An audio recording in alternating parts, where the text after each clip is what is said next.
Balik ke Mas Ustadz ya, kalau dari pandangan sampean Mas, dari pandangan atau Islam sendiri deh, masuknya militer ke ranah sipil itu ada nggak sih kejadian di masa lalu atau penanganan rakyat dengan cara-cara militer ada nggak sih di kejadian zaman-zaman Rasulullah ngono misalnya? Di situ Zaman Mbak Nun menulis bahwasanya demokrasi itu sampai belibet. Demokrasi itu diibaratkan seorang perawan gitu. Ya, seorang perawan itu yang merdeka dan memerdekakan diri. Ya, tapi Demokrasi yang kita bicarakan tentang junta layang-layang ini juga maka berbicara tentang kekuasaan. Sebagaimana kita tahu dalam Mahabharata, yang pada akhirnya jembatan penghancur kekuasaan itu ada 3, yaitu pengorbanan Bhisma karena kesalahan dosa besar dia setia terhadap janji. Bahwa kita bisa kapanpun berjanji tentang kebenaran, keyakinan, dan atau tentang cinta. Tapi seiring waktu tidak ada janji yang melebihi kebenaran itu sendiri. Sama seperti catatan yang ditulis dalam konten Ma'iyah yang diucapkan oleh Cak Nun, bahwa kekuasaan dan jati diri pada akhirnya dia melekat dan mengubur dirinya sendiri. Jauh sebelum itu, epos Mahabharata, mitologi Yunani, hampir seluruhnya secara konsep filsafat adalah mengingatkan musuh terbesar adalah rasa mengendalikan kekuasaan. Sampai kapan ini? Yang saya percayai adalah secepat kilat kebohongan berlari, kebenaran akan menemukannya.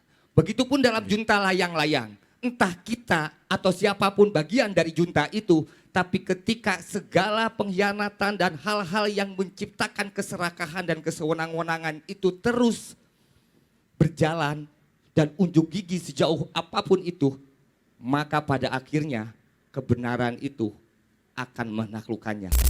kita kembali ke Mas Ustadz ya, kalau dari pandangan sampean Mas, dari pandangan atau Islam sendiri deh, masuknya militer ke ranah sipil itu ada nggak sih kejadian di masa lalu atau penanganan rakyat dengan cara-cara militer ada nggak sih di kejadian zaman-zaman Rasulullah ngono misalnya? Zaman ket mau metu ayat sing iki metu undang-undang. Jadi wis kawani guyoni aku. Monggo Mas. wabot ya dikira wah. Salah ya tadi Ustadz, abot pertanyaanku. Kurang nanti dosen nanti. Aku dropotan uner kan. Oke, bismillah. Sebenarnya ada yang Mbak Nun itu pernah nulis apa jenis Mas Diki. Kalau misal teman-teman pernah baca ya, yang bukunya Mbak Nun yang Demokrasi La Roy Bavi, ya yang covernya kuning itu kan, ya, itu bagus sebenarnya, ya satir gitu kan. Nah, banyak beliau itu bahwasanya demokrasi La Roy Bavi, bahwasanya demokrasi itu La Roy Bavi, yo gak ono keraguan gitu. Kalau bahasanya Mbak Nun. Di situ Mbak Nun menulis bahwasanya demokrasi itu sampai belibet. Demokrasi itu diibaratkan seorang perawan gitu. Ya, seorang perawan itu yang merdeka dan memerdekakan dirinya. Ya, tapi seorang perawan ini itu tidak bisa nolak. Gitu. Ya tidak bisa nolak, mempersilahkan, tidak bisa membuang dan lain sebagainya lah ya gitu kan. Maka buku ini memang harus dibaca dengan pemahaman yang penuh gitu. Karena Mbak Nun sendiri melihat demokrasi ini ada demokrasi yang sifatnya teoritis dan demokrasi yang sifatnya praktis. Ya, teoritis, praktis ya gitu kan. Makanya kan Laroy Bavis, kano keraguan lah ya gitu kan. Tinggal kita nih gitu. Contoh, sebenarnya saya mau tanya nih ya, bahwasanya asal muasal salah satu aspek terjadinya ya, undang-undang atau RUU TNI itu apa? Ya gitu. Kan negara kita itu kan negara hukum ya, bahasa Belandanya apa sih? Rechtsstaat ya, bukan Machtstaat ya, Rechtsstaat ya. Yang ada hukum siapa sih? Mana hukum?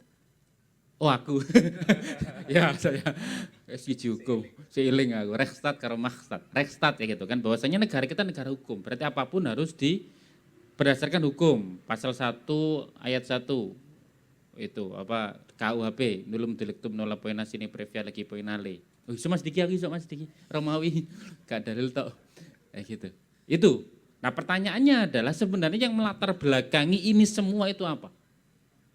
Bukankah gara-gara ada seseorang yang mendukung, ada banyak pihak yang mendukung terjadinya suksesi, mendukung seseorang yang itu dicalonkan tapi dia tidak memiliki kekuasaan. Gak oleh jatah. Saya memandangnya seperti itu. Ya gitu. Saya memandangnya sebagai orang sipil, warga sipil. Ya, kenapa warga sipil itu jadi penting? Karena warga sipil itu memiliki banyak hak, human right, warga sipil, ya gitu kan. Maka warga sipil itu penting. Saya pakai kaos pers ini, ya gitu. Ini jurnalis Gaza yang sedoh, yang dibom Israel, ya gitu kan. Jadi ada listnya 190 sekian, nah sekarang jadi 200 sekian gitu. Nah itu makanya khusus malam ini saya pakai ini. Biasanya kan pakai hem gitu, pakai hitam.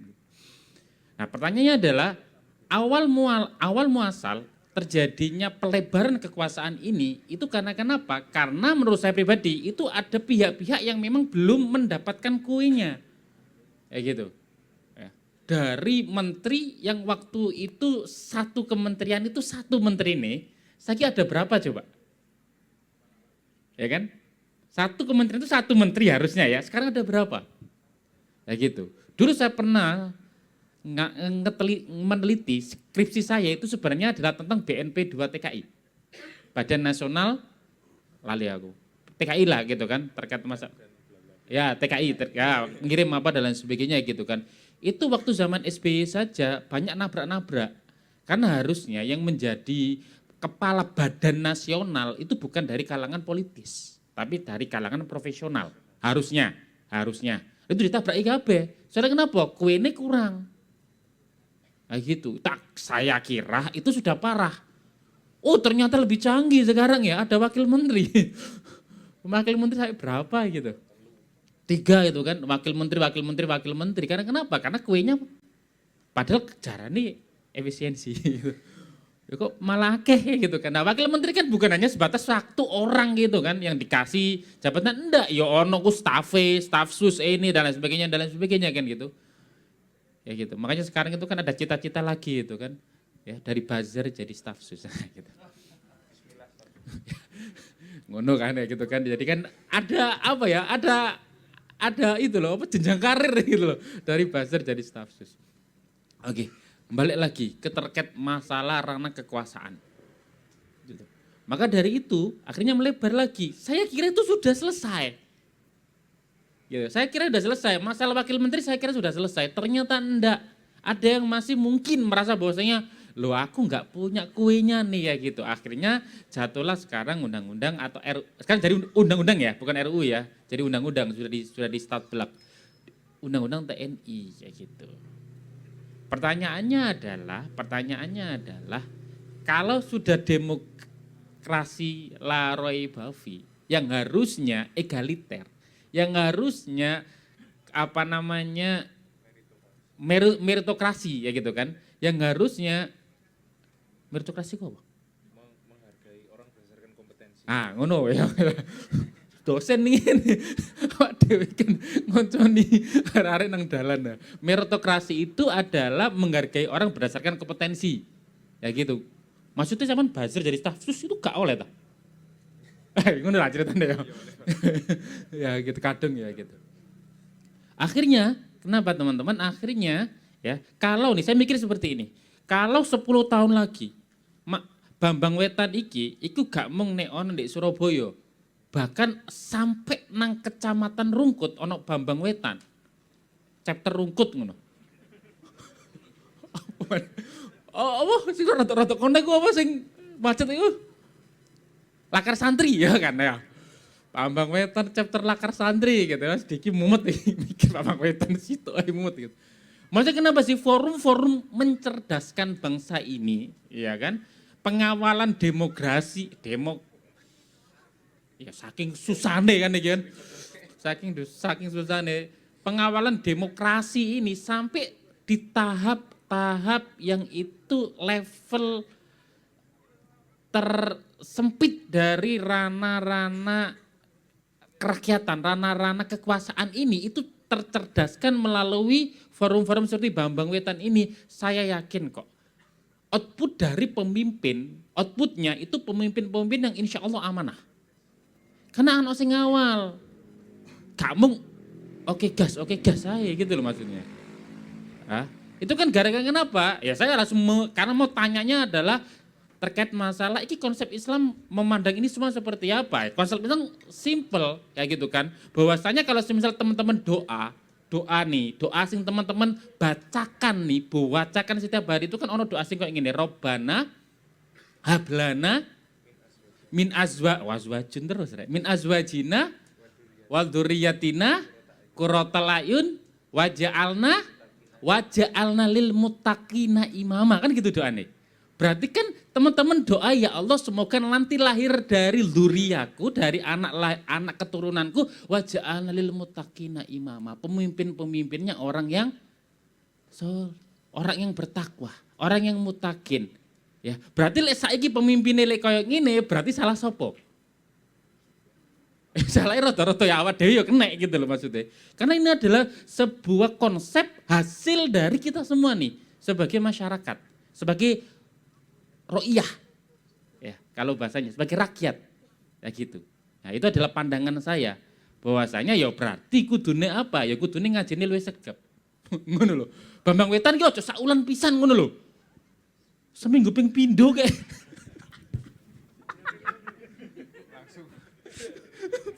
Terus dikit saulan pisan ngene kan. Ya gitu. Enggak maksudnya enggak harus sekjen gitu maksudnya. Bisa diduplikasi di per RT kayak gitu seluruh Indonesia kalau bisa gitu kan. Kan kalau di Jakarta ada apa namanya Kenduri Cinta gitu. Di Jogja ada Wajah Safaat, di Jombang ada Padang Bulan, Surabaya ya ono Bambang Wetan chapter opo kek penjaringan kek apa Balas Krumpre kek gitu dan sebagainya gitu loh maksudnya. Intinya kenapa sih? Intinya pemimpin ini itu adalah sebuah hasil dari kecerdasan rakyat. Kayak gitu. Dari kita semua nih, kayak gitu. Nah, itu pandangan yang mungkin menambahkan POV ya, kayak gitu. Jadi kalau misal kita mengutuk kegelapan, ya enggak apa-apa. Mari kita mulai sekarang nih kita menyalakan obor. Maka langkah kita ngopi kalau teman-teman yang ngudut, terus teman-teman yang apa namanya minum air putih, es teh di forum Bambang Wetan pada hari ini itu adalah sebuah langkah yang tepat. Karena Mbah Nun itu sudah memprediksi bahwasanya kenapa ini namanya Bambang Wetan, karena mungkin cahayanya itu lahir dari timur, dari Wetan. Insya Allah itu ngoten Mas Diki. Nah, nggih. Ustaz tenan nanti. Nah, untuk ayat motuake. Bambang Wetan yang sebulan berapa kali itu tadi sebenarnya bisa terrealisasi sih Mas. Maksudnya gini, Bambang Wetan yang kita jalani pada malam hari ini kan adalah pemantik gitu loh. Nah, sisanya Bambang Wetan yang seminggu sekali, sebulan 2 kali atau berapapun itu adalah Bambang Wetan yang sifatnya ruang-ruang kecil yang kita bentuk masing-masing gitu loh. Di tempat kita nongkrong, di tempat kita ngopi segala macam lah. Nanti begitu sebulan sekali kita ngumpul di sini, kita diskusikan lagi sama teman-teman yang ketemunya mungkin sebulan sekali segala macam gitu. Jadi sebenarnya bisa terrealisasi tanpa harus nunggu Bambang Wetan yang pemantik gitu loh. Kita bikin sendiri lingkaran positif, lingkaran berwawasan itu tadi. Gitu. Nah selanjutnya mungkin ke Mas Toteng supaya ada konteksnya. Jadi judul tema pada malam ini adalah Junta Layang-Layang Mas. Layang-layang putus ini sebagai analogi demokrasi kita pada hari ini gitu loh. Yang mana itu terombang-ambing entah kemana nanti arahnya gitu. Apakah layang-layang itu akan terbang ke kekuasaan elit yang di atas atau kita sebagai rakyat mampu menangkap kembali layang-layang itu untuk kita berdaulat kembali atas demokrasi. Kira-kira begitu Mas. Bismillahirrahmanirrahim. Assalamualaikum warahmatullahi wabarakatuh. Terima kasih, salam kenal, saya Toteng M. Terusmawan. Mohon maaf lahir batin ke dulur-dulur maya Bambang Wetan. Terima kasih penggiat Bambang Wetan, Mas Diki dan kawan-kawan sudah memberikan kesempatan. Junta layang-layang bicara tentang demokrasi dan kekuasaan. Saya izinkan saya Mas Diki Mas, untuk mencoba mengabstrakkan terdahulu supaya kita dapat analogi dan gambarannya. Ketika kita membaca peta hari ini, saya rasa tidak pernah lepas dari pintu-pintu ilusi masa depan atau tentang kerangka bayangan di masa lalu. Entah itu dari kerangka sejarah atau dari dua epos. Dalam peradaban dunia, bicara kekuasaan ada dua epos yang populer dan dianggap itu abadi sebagai pelajaran filsafat, yaitu epos karya Krishna biasa, yaitu Mahabharata, di mana bicara tentang kekuasaan. Lalu ada karya Hesiodos, Theogiana, yang bicara tentang mitologi Yunani. Yang pertama mungkin saya ingin menggambarkan saja, mungkin mengingatkan saja kembali. Saya rasa banyak yang sudah memahami bagaimana epos Mahabharata dimulai dari kekuasaan Sentanu, di mana memiliki dua istri yang salah satunya melahirkan Bhisma. Kekuasaan itu Bhisma sudah menduga, artinya bahwa perebutan kekuasaan ke depannya pada akhirnya akan diduga. Saat itu Bhisma berjanji untuk tidak menjadi penguasa, dalam hal ini raja, maupun melahirkan keturunan yang memungkinkan akan melahirkan perebutan kekuasaan. Epos ini yang menjadi menarik adalah karena menjadi puncaknya itu adalah perebutan kekuasaan Hastinapura, di mana keturunan yang seperti kita tahu bahwa ada putra Pandu dan dari Kurawa, dari pasukan Kuru melawan Pandawa, yang akhirnya menjadi puncak perebutan kekuasaan. Mahabharata mengisyaratkan bahwa seluruh kehidupan di dunia ini, poinnya dari awal sampai akhir, dalam hari ini telos, akhir kehidupannya adalah perebutan kekuasaan. Demokrasi yang kita bicarakan tentang junta layang-layang ini juga maka berbicara tentang kekuasaan. Sebagaimana kita tahu dalam Mahabharata, yang pada akhirnya jembatan penghancur kekuasaan itu ada tiga, yaitu pengorbanan Bhisma. Karena kesalahan dosa besar dia setia terhadap janji. Bahwa kita bisa kapanpun berjanji tentang kebenaran, keyakinan, dan atau tentang cinta. Tapi seiring waktu tidak ada janji yang melebihi kebenaran itu sendiri. Bukan berarti boleh diingkari setiap janji.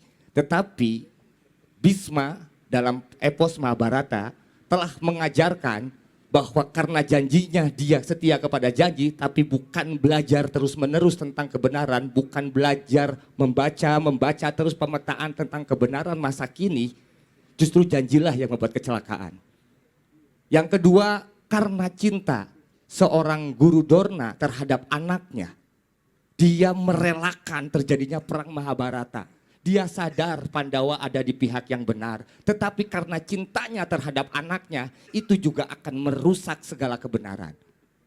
Janji terhadap kesetiaan, cinta terhadap anak. Dan yang ketiga, saudara dari Pandawa sendiri, Adipati Karna, tentang persahabatan. Kesetiaan tentang persahabatan pada akhirnya akan diuji ketika menghadapi kebenaran. Dan bukan setia kepada sahabatannya, tapi setia kepada kebenarannya. Itu tentang jati diri ada pada kebenaran mutakhir atau terkini.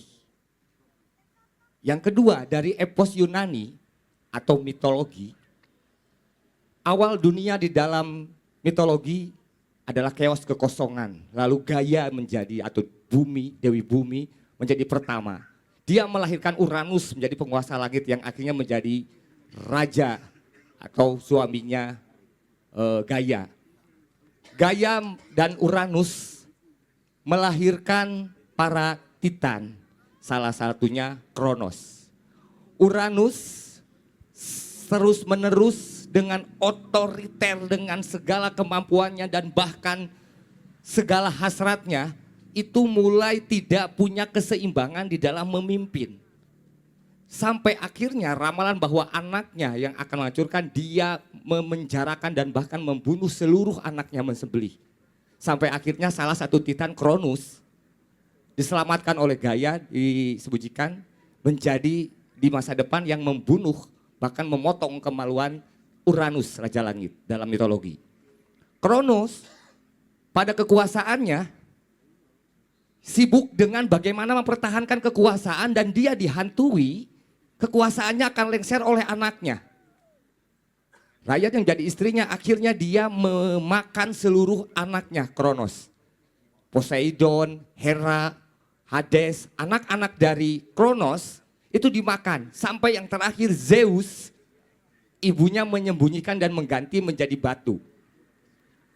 Yang akhirnya di kemudian Zeus berhasil membuat ramuan yang mampu mengeluarkan saudara-saudaranya dan membunuh ayahnya. Zeus pun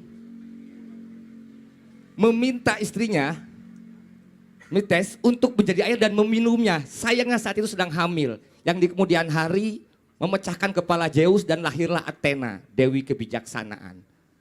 Dari 4 kisah raja tadi itu, pada akhirnya semua punya itikat baik membunuh otoriter, totaliter dari raja. Tapi kekuasaan yang akhirnya didapatkan oleh mereka justru sibuk mengendalikan kekuasaan itu sendiri. Sama seperti catatan yang ditulis dalam konten Ma'iyah yang diucapkan oleh Cak Nun, bahwa kekuasaan dan jati diri pada akhirnya dia melekat dan mengubur dirinya sendiri. Jauh sebelum itu, epos Mahabharata, mitologi Yunani, hampir seluruhnya secara konsep filsafat adalah mengingatkan musuh terbesar adalah rasa mengendalikan kekuasaan. Mari kita memasuki ke dalam konkret personal kita. Dalam mahligai rumah tangga pun, seorang suami ataupun kekuasaan sederhana dapur seorang istri, jika ada campur mertua, jika ada campur tengah taman saudaranya, itu mulai terkendala kekuasaannya. Disitulah ada kemanusiawian manusia yang pada akhirnya ternyata dia punya benteng besar di dalam defensifnya mempertahankan kekuasaan. Dan itu pun yang terjadi di Indonesia dimulai dari kesejatian proklamator Soekarno, tapi pada akhirnya ada dekret yang menyatakan presiden seumur hidup. Sebuah bukti bahwa pada akhirnya dia sibuk dengan kendali mempertahankan kekuasaan. Dan kekuasaan itu hilang, maka hilang pula dirinya. Dan berikutnya Soeharto, dan mungkin juga yang terakhir kemarin tergantikan. Dalam hal ini, kesadaran kekuasaan dari epos Yunani maupun epos Mahabharata, sebuah ajaran besar bahwa diri kita yang terpenting adalah lepas dari kekuasaan itu sendiri. Athena yang menjadi dewi kebijaksanaan dan salah satunya juga julukannya dewi perang, dewi strategi, dalam hal ini strategi perang. Strategi terbaik Athena menurut dia, strategi perang adalah tidak perang. Jadi seorang dewi perang di dalam mitologi Athena atau pelindung Athena, yaitu dewi Athena itu sendiri, mengatakan strategi perang terbaik adalah tidak perang. Tetapi Athena kemanapun, dimanapun, dalam keadaan apapun, dia memegang senjata. Dalam artian dia siap selalu menghadapi perang. Padahal dia menyampaikan strategi terbaik dalam perang itu adalah tidak perang. Tetapi dia siap siaga selalu. Nah, dalam hal ini satu filsafat dari Athena adalah betapa kesiapan itu dalam diri manusia itu yang jarang kita terjamah. Apalagi bicara negara besar dengan 270 penduduk. Jangankan kesiapan menghadapi kudeta dan segala macamnya. Kesiapan untuk menghadapi esok saja, terkadang setiap insannya maupun setiap lembaganya tidak punya kesanggupan. Seseorang yang bekerja entah itu di pabrik atau dimanapun atas nama buruh sebagai pribadinya, ketika dia tidak kerja apakah punya kesiapan perang menghadapi ketidakmilikan pekerjaan. Seorang orang tua yang memiliki anak ketika anaknya menghadapi hal-hal tertentu, entah itu permasalahan atau kemungkinan kegagalan di dalam hidupnya, apakah siap kita menghadapi perang itu? Kita tidak pernah belajar di dalam kehadapan-hadapan bahwa yang terpenting pembelajaran itu adalah satu persiapan. Dan persiapan itu adalah sebaik-baiknya persiapan menghadapi yang terburuk dalam kehidupan. Tentu kalau di dalam general dan telos atau final, yang pasti adalah kematian, maka persiapan yang utama adalah menghadapi kematian. Tetapi dirundut lagi yang paling dekat mana, di antara besok, lusa, minggu depan, atau mungkin next jam berikutnya, apakah kita sudah siap? Kita bisa bicara tentang demokrasi yang panjang, tentang hal konsepnya yang sebenarnya kita juga tadi sudah diingatkan oleh berbagai filsafat di masa lalu, tentang kekuasaan yang akan menguasai dirinya dan mengalahkan kemanusiaan itu sendiri. Nah, dalam pelajaran Athena tadi, bagaimana setiap personalnya, setiap dirinya, setiap kemanusiaan yang kita perankan, miliki atau mampukah kita memiliki kesiapan apapun dalam keadaan apapun, menghadapi apapun. Kita bicara tadi mungkin sudah membahas tadi RUU TNI, sebenarnya kita siap juga apakah menghadapi TNI. Saya pernah juga berada di posisi sebuah event, dan saya didatangi, dan saya berjam-jam bersama mereka, tidak siap. Rasanya buku-buku yang saya pelajari ketika di hadapan mereka, bahkan tidak melihat senjata pun, hanya berbaju bebas pun, deredek. Gak siap ternyata. Aku ngomong misalnya dengan teman-teman dalam posisi, ini enggak, sipil masa sama militer. Dihadapkan, nama lengkap, baru gitu doang. Pekerjaan di mana? Itu gak siap. Dan itu terjadi secara empirik gitu. Nah, dan yang saya ingin tekankan tentang bagi teologi Yunani tentang pelajaran itu yang utama tadi itu, bagaimana kesiapannya. Nah, balik kepada tema, dalam abstraksi tadi kita mencoba merumuskan dalam konkretnya. Junta layang-layang, kata junta sendiri sebenarnya sekelompok yang memerintah melalui cara kudeta. Di Indonesia tidak ada dalam sejarahnya, kecuali Makar Rakuti yang gagal. Majapahit, bukan Indonesia, tapi sejak 45 tidak ada. Karena Gus Dur konstitusional, diturunkan oleh rakyat dan mengundurkan diri, bukan diturunkan, tapi mengundurkan diri Soeharto. Dia tidak melalui junta. Kuba berhasil. Bagaimana Castro dan kawan-kawan, di Batu Che Guevara dan kawan-kawan menjadi junta yang memerintah. Nah, pertanyaannya junta dalam hal ini junta layang-layang dalam demokrasi Indonesia ini adalah tentang bagaimana satu sama lain pada dasarnya di antara 270 penduduk Indonesia itu mungkin lebih dari 50% menyadari bahwa kita sedang dipermainkan bagaikan layang-layang. Ditarik ulur dan segala macamnya. Tapi kita tidak pernah diputuskan. Tidak pernah diputuskan oleh pemilik, bukan junta, tapi pemerintah. Di kata kudeta dalam bahasa hukum adalah menggulingkan kekuasaan. Jadi menciptakan sirkulasi kekuasaan itu kudeta. Cuma dianggap buruk tendensinya sehingga diperhalus. Ada dua kudeta. Salah satunya namanya kalau di kita namanya impeachment di bahasa hukum atau pemakzulan. Gus Dur salah satu menjadi korban itu. Sama sebenarnya, impeachment sama kudeta sama menggulingkan kekuasaan. Saya rasa kelompok Ma'iyah di Indonesia saat itu ketika Gus Dur dimakzulkan itu sebenarnya dikudeta dan sudah marah.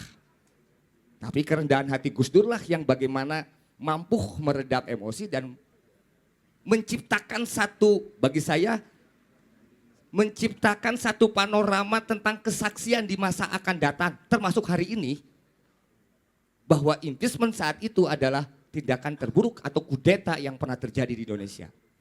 Kudeta sama impeachment bedanya hanya ada secara hukum. Jadi kalau impeachment itu sudah diatur oleh hukum.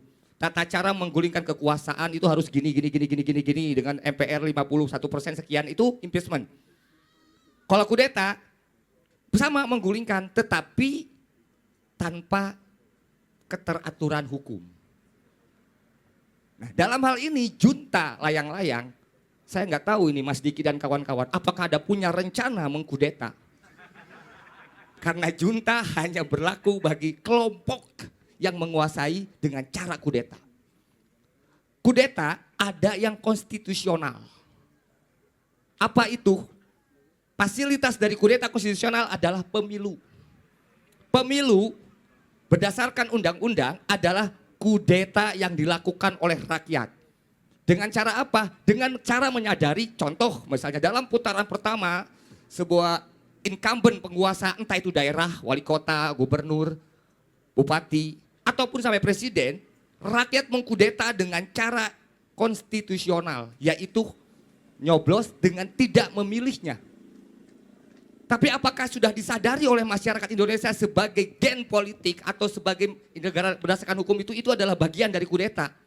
Saya rasa tidak. Pengetahuan politik tidak dijalankan oleh negara ini, yang dimana tugasnya satu partai politik yang bertugas memberikan pendidikan politik. Partai politik lebih sibuk mengamankan suara, di mana pendidikan politik diganti dengan amplop entah itu 50 atau 100 ribu, yang akhirnya suaranya bukan atas nama suara kudeta. Ketika menyadari ada hal tersebut, tetapi suara ya amplop. Dan sayangnya hal itu terjadi seperti tadi sudah sampaikan Mas Ustadz, pembagian kue itu muncul bukan karena niat atau apapun, karena mahalnya biaya demokrasi di Indonesia. Apakah Prabowo sebagai presiden sekarang tidak memiliki niatan yang lebih baik daripada bagi-bagi kue? Saya rasa punya. Tetapi dia untuk mencapai kekuasaan yang notabene 2 kali dia gagal sebelumnya, lalu dia berdamai dengan kong kali kong dengan segala macam kemungkinan, termasuk investor yang membiayai sendiri yang harus dibagi kue setelahnya, adalah juga bagian dari peranan masyarakat yang menolak kudeta lewat konstitusional. Pada akhirnya secara kalau di dalam adagium selalu sejarah itu berulang. Apakah ini mungkin berulang? Pada akhirnya satu peranan itu akan memuncak ketika ketidaksabaran dan fakta-fakta yang memunculkan kesadaran masyarakat meninggi bahwa ternyata negara tidak baik-baik aja, itu akan masuk kepada zaman rakyat tidak percaya negara. Apakah sekarang sudah masuk fase itu? Mulai. Bentuknya sebenarnya sibuk dengan keberadaan buzzer itu. Ketika keberadaan buzzer, rakyat dibayar jadi buzzer dan segala macam, itu satu bukti sebenarnya mereka tidak siap untuk dipercaya oleh rakyatnya. Oke. Maka cara berikutnya adalah pertempuran-pertempuran antara rakyat dengan rakyat. Dan sampai kapan ini? Yang saya percayai adalah secepat kilat kebohongan berlari, kebenaran akan menemukannya. Begitupun dalam junta layang-layang. Entah kita atau siapapun bagian dari junta itu, tapi ketika segala pengkhianatan dan hal-hal yang menciptakan keserakahan dan kesewenang-wenangan itu terus berjalan dan unjuk gigi sejauh apapun itu, maka pada akhirnya kebenaran itu akan menaklukkannya. Termasuk kesadaran siapapun di antara kita yang tadi belajar dari Athena, pentingnya bersiap, termasuk bersiap negara ini menciptakan satu chaos besar antara rakyat melawan rakyat, antara kebatilan melawan kebenaran, antara Pandu dengan Pandawanya melawan Kurawa, atau antara Titan melawan Dewa Olimpius. Terima kasih. Wassalamualaikum warahmatullahi wabarakatuh. Lanjut lagi ke diskusi. Selanjutnya langsung ke Mas Rifai ya Mas. Boleh perkenalan dulu atau langsung masuk ke tema, coba sedikit elaborasi tentang tema pada malam hari ini, junta layang-layang. Oke, terima kasih. Perkenalkan saya Irfan Afham. Di sini saya sama Mas Probo, Cak Probo ini sahabat saya. Asalnya dari sama ya, dari kandungan yang dari UNER. Ya. Oke, saya dosen di Departemen Politik di FISIP UNER sama dengan Mas Probo di beda departemen. Mungkin untuk membuka memulai coba opini atau pendapat saya mungkin berangkat dari pendapatnya Mas Diki tadi ya, tentang bahwa jangan-jangan di sini itu ketika kita sebelum lanjut ngobrol tentang militer masuk ke urusan politik dan sipil di sini itu bahwa jangan-jangan sipilnya memang kurang khusyuk. Nah itu salah satu hal yang menarik ya, gimana sipil itu menjadi salah satu fondasi penting dalam kehidupan politik yang demokratis ya. Nah kalau ditarik ke belakang tadi sempat disinggung oleh Mas Probo juga mengenai ditarik ke belakang dari era dwi fungsi ABRI ya di masa lampau, dari eranya Jenderal Besar Abdul Haris Nasution. Dan tapi menurut saya itu kalau ditarik ke belakang lagi itu bahkan sejak awal dari Republik. Kalau kita coba berdiskusi tentang kenapa sih para petinggi militer, jangan kan petinggi, bahkan tentara yang pangkatnya bawah juga dan menengah memiliki hasrat untuk berpolitik. Nah, di sini kalau kita tarik bersama-sama tarik sejarahnya ke belakang, ini nggak terlepas dari perdebatan tentang tentara profesional di Indonesia. Di awal sejak Republik berdiri itu kayak gitu. Setelah ketika revolusi dan persis pasca revolusi ada perdebatan mengenai siapa sih tentara Indonesia dan bagaimana wujudnya yang ideal. Apakah ex-Kenil, apakah peta, ataukah Kenil yang juga peta, ataukah Laskar. Nah, Laskar di sini itu maknanya begitu luas, bukan cuma Laskar yang berangkat dari platform pesantren kalangan muslim ya. Ada juga Laskar ini juga dimiliki oleh aktivis pemuda gereja, ada juga yang berangkat dari pemuda-pemuda Hindu di berbagai belahan Indonesia beragam ya. Ada yang Katolik juga, itu macam-macam, itu punya Laskar masing-masing. Nah, kemudian ada perdebatan siapa sih yang ideal di situ. Dan kemudian ada juga yang kemudian tampil dominan juga. Sebagian diantaranya juga mengenyam pendidikan barat ya. Ketika saya ngomong pendidikan barat itu bukan nggak melulu yang kuliah di Eropa atau mengenyam pendidikan militer di Eropa atau kuliah di Eropa enggak. Tapi yang di Indonesia tentara yang mendapatkan pendidikan militer dengan cara barat. Karena kalau kita tarik sejarahnya panjang sekali ke belakang, itu model tentang tentara profesional itu bahkan nyambung ke era di Eropa ya, eranya Kaisar Napoleon tentang tentara berpolitik dan sebagainya. Nah, tadi sempat disinggung oleh Pak Mas Ustadz tadi tentang kita sempat ngobrol sedikit tentang era dulu di era kenabian seperti apa. Mungkin saya sedikit mengutip itu di era sedikit pasca kenabian dalam artian dulu kalau kita tarik sejarahnya ke belakang ya dalam gimana kehidupan politik di era kenabian dari Khalifah Abu Bakar sampai Ali itu yang diterapkan itu musyawarah dan itu musyawarah itu yang kalau kita coba kita abstraksikan, kita pelajari di era sekarang itu mirip sekali dengan demokrasi yang kita kenal sekarang, demokrasi perwakilan, gimana kita berdiskusi berembuk mengenai apa yang terbaik. Jadi kalau saya melihat posternya layang-layang itu yang saya pikirkan itu ngumbulno harapan, cita-cita dan juga kebaikan bersama. Nah, kebaikan bersama itu sangat penting di politik. Orang itu kekarepannya masing-masing, macam-macam. Mungkin misalkan dalam politik itu mungkin Mas Probo di situ ini kita kayak di DPR ya. Misalkan di sini ingin bangun jalan, ini pengen bangun jembatan. Saya sendiri mungkin pengen bangun pasar. Itu kita berdebat. Nah, dalam politik itu kayak gitu. Kadang itu kita nggak melulu soal benar dan salah, tapi ada mungkin apa yang paling baik di sini. Jangan-jangan sebelum ngomong jembatan, memang ngomong jalan, memang jembatan itu lebih penting karena mungkin dua desa itu nggak bisa terhubung. Kira-kira demikian. Nah, kembali lagi ke era kenabian ya. Nah, itu dipraktekkanlah kehidupan saling bermusyawarah, gimana kehidupan politik yang demikian ya. Nah, kemudian ngomong-ngomong soal militer ya. Kemudian pasca era Ali itu muncul ada yang namanya era dinasti Umayyah. Di mana ketika Muawiyah mengangkat dirinya menjadi kaisar, ya menjadi khalifah, mungkin ya khalifah bisa dikatakan dia pemimpin dan sebagainya. Kita bisa menggunakan banyak terminologi ya. Nah, kita kalau lihat background ke belakang, Muawiyah itu memiliki background sebagai gubernur Syria. Selain itu juga sebagai jenderal. Nah, naiknya Muawiyah sebagai pemimpin itu dia mengangkat dirinya itu bukan cuma dirinya yang menjadi pemimpin, tapi kemudian dia mendirikan dinasti politik, yang mana itu tidak pernah dianjurkan oleh Nabi Muhammad.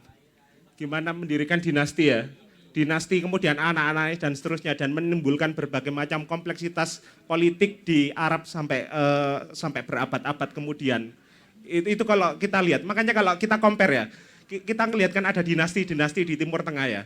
Tapi apakah itu diterapkan oleh para sahabat Nabi? Saya rasa enggak. Yang diterapkan malah menyerupai demokrasi yang kita kenal sekarang melalui jadi para pemuka, pemimpin. Kalau kita lihat ya, kita ngomong demokrasi itu enggak terlepas dari konteks di Eropa dulu. yang dikenal sebagai perwakilan itu awalnya itu memang bangsawan dulu, perwakilan ya. Terus kemudian mereka berembuk dan sebagainya, terus berkembang lebih kompleks. Tapi kalau kita lihat di konteks Timur Tengah pada masa itu ya memang itu ada pemimpin klan, pemimpin ada, tapi mereka berembuk di situ, bermusyawarah mencari apa yang terbaik di situ. Tapi kemudian memang ada perubahan politik dan itu kemudian memunculkan apa namanya model dinasti di Timur Tengah yang sebenarnya gejalanya sudah ada sebelumnya ya.